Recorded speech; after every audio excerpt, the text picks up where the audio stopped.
am visat că luna m-a furat și m-a lăsat într-o poveste.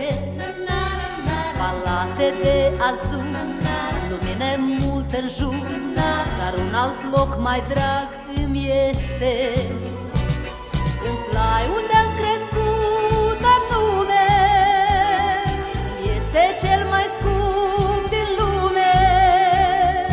M-am rugat atunci la mare, la copaci, la flori, la soare, să mă duc în țărișoara mea. Du-mă, du-mă în țara doinelor, du-mă, du-mă în țara florilor, du-mă, du-mă, zice inima, du-mă, du-mă în Moldova mea. Du-mă, du-mă în țara doinelor, du-mă, du-mă în țara florilor, du-mă, du-mă, zice inima, du-mă, du-mă în Moldova mea. Oriunde n-aș pleca, mă cheamă inima de cele cărărui de țară. Acolo am visat, acolo am cântat și-am zis iubesc întâia oară.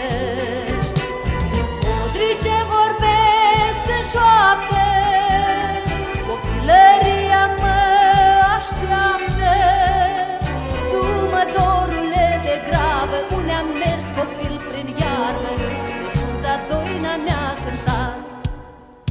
Du-mă, du-mă în țara doinelor, du-mă, du-mă în țara florilor, du-mă, du-mă, zice inima, du-mă, du-mă în Moldova mea.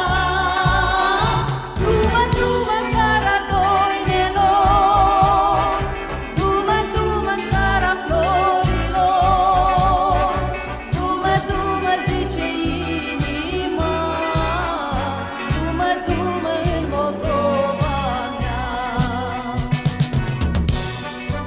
Și cerul, și izvorul, și marea, și ogorul mă cheamă peste vremuri înapoi.